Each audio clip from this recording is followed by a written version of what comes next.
இன்றைய நற்செய்தியில் நாம் காண்கின்றோம், ஆண்டவர் மன்னிக்கின்ற ஒருவராக. யாரெல்லாம் தன்னை கல்லறையே இருக்கின்றார்களோ, யாரெல்லாம் குற்றவாளி என்று குறை கூற இருக்கின்றார்களோ அவர்கள் முன்னிலையில் நின்று கொண்டு, நீ குற்றமில்லாதவனா, பிறரை குற்றவாளி என்று தீர்ப்பிடுகின்ற நீ குற்றமற்றவனா என்று கேட்கிற ஆண்டவர்.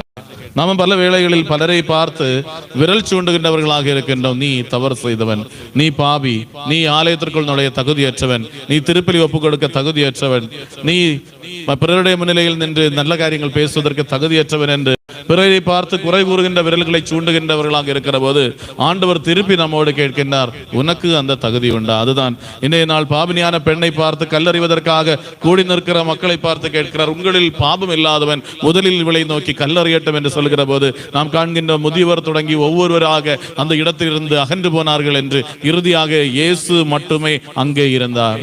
இயேசுவும் அவளோடு சொல்லுகிறார், நான் உனக்கு தீர்ப்பு வழங்கவில்லை. இயேசு தீர்ப்பு அளிக்கிறவராக அல்ல, மாறாக மன்னிக்கிறவராக இருக்கிறார், இரக்கம் காட்டுகின்றவராக இருக்கிறார். மன்னிப்பதற்காக உலகத்திற்கு வந்தார், இரக்கம் காட்டுவதற்கு வந்தார், நம்மை தன்னோடு சேர்த்துக் கொள்வதற்காக வந்தார். அதற்கு முக்கியமான காரியம் நமக்கு இருக்க வேண்டியது நாம் காண்கின்றோம். யோவான் திருமுகத்தில், தனது திருமுகம் 1வது திருமுகம் 1ஆம் அதிகாரத்தில் நாம் காண்கின்றோம். இன்றைக்கு வாசிக்க கேட்ட திருமுக பகுதியில் யோவான் சொல்லுகின்றார், நீ பாவி என்று ஏற்று அறிக்கையிட போது ஆண்டவர் உன்னை ஏற்றுக்கொள்கின்றார். நீ பாவி என்று உன்னை ஏற்றுக்கொள்கிற போது ஆண்டவர் உன்னை ஏற்றுக்கொள்கிறார். அன்பானவர்களே, நான் பாவி என்று ஏற்றுக்கொள்கின்ற மனநிலை இருந்தால் போதும், ஆண்டவர் நம்மை ஏற்றுக்கொள்கின்றவராக இருக்கிறார். நாம் மேலும் தொடக்க நூலில் நாம் வாசிக்க கேட்டோம், காயினுடைய பாவம். காயின் செய்தது மிகப்பெரிய பாவம். சகோதரனையே கொன்று விட்டதாக நாம் காண்கிற முதல் கொலை நிகழ்த்தியவன் காயின். காயினையும் மன்னித்து ஆண்டவர் விடுகிறார்.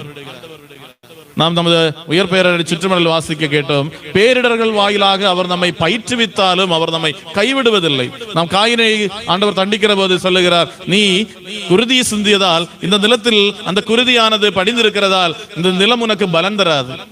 பல வேளைகளில் நாம் விதைக்கிற விதை நமக்கு பலன் தராமல் போகலாம். பல வேளைகளில் நாம் செய்கிற தொழில் நமக்கு பலன் தராமல் போகலாம். அதற்கு பின்னால் காரணம் என்ன என்று சிந்தித்து பார்க்கிற போது, ஒருவேளை நம் சகோதரர்களை, நம் உடன் பிறந்தவர்களை, நம் பெற்றோரை நாம் அவமதித்ததும், மிதித்ததும், அடித்ததும், நம் வீட்டிலிருந்து அகற்றியதுமான பலவிதமான காரணங்கள் நமக்குள் புலப்படும். அன்பானவர்களை, இந்த வார்த்தையை வைத்து சிந்திக்கிற போது, காயினுடைய நிகழ்வை வைத்து சிந்திக்கிற போது, காயினோடு ஆண்டவர் சொன்ன காரியங்கள், நீ சிந்திய இரத்தத்தினால் நிலமானது சபிக்கப்பட்டிருக்கிறது, ஆகையால் நிலம் இனி உனக்கு ஒருபோதும் பலனை தராது என்று சொல்லுகிறார். மேலும் நாம் காண்கிறோம், ஐயோ நான் அழிந்தேன் என்று சொல்லுகிற போது காயினை பார்த்து அவனை ஆறுதல் படுத்தி தேற்றி அவனுக்குள் ஒரு முத்திரையை பதித்து, நீ என்னுடைய மகன், நான் உன்னை அழிவுக்கு விட மாட்டேன் என்று சொல்லுகிற ஆண்டவரை நம்மால் காண முடியும். அன்பானவர்களே, நமது வாழ்க்கையில் நமது தவறுகளுக்கு ஏற்ற தண்டனை கண்டிப்பாக ஆண்டவர் தருவார். நமக்கு தவறுகளுக்கு ஆண்டவர் பேரிடர்களோ அல்லது விளைச்சல் இல்லாமையோ, நம் எடுக்கின்ற முயற்சிகளில் வெற்றி காணாமலோ நாம் சில போகின்ற போது நமது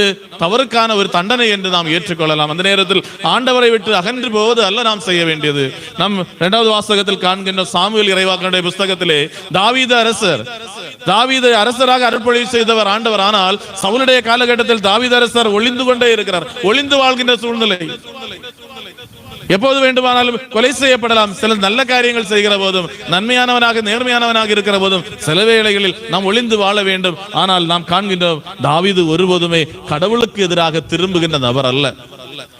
ஏன் என்னை அருள்பொழிவு செய்து இவ்வாறாக தலைமறைவாக வாழ வைத்தீர், எப்போதும் ஓடிக்கொண்டே இருக்கிற சூழ்நிலை ஏன் எனக்கு தந்தீர் என்று அவர் ஒருபோதும் கடவுளை நோக்கி முணுமுணுக்கவில்லை. கடவுளுக்கு இதற்கு தெளிவான திட்டம் உண்டு. எனது வாழ்க்கையில் ஆண்டவர் இப்போது வளர்ச்சியை தரவில்லை என்றால் அவருக்கு இதை பற்றி ஒரு தெளிவான திட்டம் உண்டு. ஆண்டவர் இன்று என்னை அலைந்து திரிகிறவனாக, பல காரியங்களுக்கு பிறரை நாடுகின்றவனாக என்னை அனுப்புகிறார் என்றால் அதற்கு கடவுளுக்கு தெளிவான திட்டம் உண்டு. நாம் காண்கின்றோம், தாவீது இவ்வாறு அலைந்து திரிந்தாலும் கடவுளுக்கு எதிராக கை எழுப்பாதவரும் வாய் எழுப்பாதவருமாக இருக்கிறார். மேலும் நாம் காண்கின்றோம், எதிரியே அவருக்கு முன்னால் கொண்டு கொடுக்கிற ஆண்டவர். சவுலை தனது அந்த குகைக்குள்ளால் கொல்வதற்கு வாய்ப்பு கிடைத்த பின்னரும் கொல்லாத தாவீது அரசர் நமக்கு கற்றுத் தருகின்ற மிக முக்கியமான ஒரு காரியம் உண்டு. அவர் சொல்லுகிறார், கடவுளால் அருள் பொழிவு செய்தவருக்கு எதிராக நான் கை ஓங்க ஆண்டவர் என்னை ஒருபோது விடாமல் இருப்பாராக.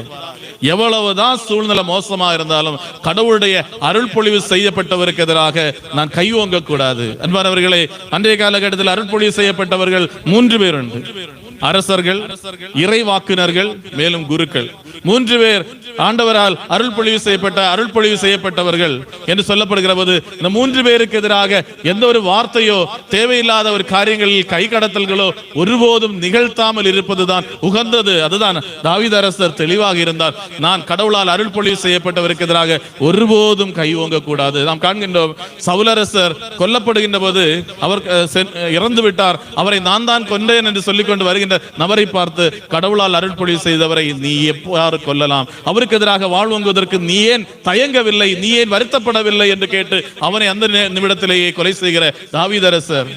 அன்பானவர்களே, கடவுளால் அருள்பொழிவு செய்யப்பட்டவர்கள் அவர்கள் ஒருவேளை நமக்கு எதிராக பேசுகின்றவர்களாக இருக்கலாம், நமக்கு எதிராக செயல்படுகின்றவர்களாக இருக்கலாம், நமக்கு நன்மை தராதவர்களாக இருக்கலாம். இந்த சவுலரசரை போல கடவுளால் அருள்பொழிவு செய்யப்பட்ட சவுல், ஆனால் தாவீதுடைய வாழ்க்கையில் தாவீதை நரகத்திற்கு தள்ளுகின்றவராக, அழிக்க முயற்சிக்கின்றவராக காணப்படுகின்ற சவுலை பார்த்து தாவீது இரக்கம் காட்டுகின்றார். ஏனெனில் அவர் கடவுளால் அருள்பொழிவு செய்யப்பட்டவர். அவர் செய்கின்ற தவறுக்கு தண்டனை கடவுள் பார்த்துக் கொள்வார். அவர் கடவுளுடைய மகன், கடவுளால் அருள்பொழிவு செய்யப்பட்டவன், கடவுள் அவருக்கு தகுந்த தண்டனையை கொடுத்துக் கொள்ளட்டும். நான் அவருடைய மேல் கரம் வைப்பதற்கு, அவருக்கு எதிராக பேசுவதற்கு எனக்கு ஒரு தகுதியும் இல்லை. அன்பானவர்களே, நமது வாழ்க்கையில் நாம் தவறுகள் செய்கின்றவர்கள் என்று ஏற்றுக்கொள்ள வேண்டும். முதலாவது காரியம், அப்போதுதான் ஆண்டவருடைய முன்னிலையில் நாம் ஏற்றுக்கொள்ளப்படுகின்றோம். ஆண்டவர் தண்டனை தீர்ப்புக்காக அல்ல வந்திருப்பது, நம்மை மீட்பதற்காக வந்திருக்கிறார். நாம் எவ்வளவுதான் தவறு செய்தாலும் ஒரு சில தண்டனைகள் மூலமாக மீண்டும் நம்மை தன்னோடு சேர்த்துக் கொள்கின்ற ஆண்டவர். அடுத்தபடியாக மிக முக்கியமான காரியமாக இந்த சாமுவேல் இறைவாக்கினருடைய நூல் வழியாக நம்மோடு சொல்லுகிற காரியம் உண்டு. நீ ஒருபோதும் ஆண்டவரால் அருள்பொழிவு செய்யப்பட்டவருக்கு எதிராக கரம் உயர்த்தாதே, அல்லது ஒரு வார்த்தையை கூட நீ பேசாதே. ஏனெனில் அவர்கள் என்னால் அருள்பொழிவு செய்யப்பட்டவர், அவர்களை பார்த்துக் கொள்ள வேண்டிய கடமை எனக்கு உண்டு. ரோமர்கள் திரும்ப 8ஆம் அதிகாரம் 33ஆம் இறை வார்த்தையில் பவுலடியார் இதையே தான் சொல்லுவார். ஆண்டவரால் அருள்பொழிவு செய்யப்பட்டவருக்கு எதிராக பேசுவதற்கு தகுதியுடையவர் யார்? தண்டனை தீர்ப்பு வழங்குவர் கடவுள், அவர் பார்த்துக் கொள்வார். ஆகையால் அன்பர்களே, இந்த நாள் அனைத்து வாசகங்களுமே நம்மோடு சொல்லுவது ஒன்றே ஒன்றுதான், நாம் குறைவுகளுடையவர்கள், பாவிகள். ஆனால் ஆண்டவர் நம்மை தன்னோடு சேர்த்துக் கொள்வதற்காக, அரவணைப்பதற்காகத்தான் காத்திருக்கிறார், நம்மை அவருடைய தண்டனை தீர்ப்பு தருவதற்காக அல்ல.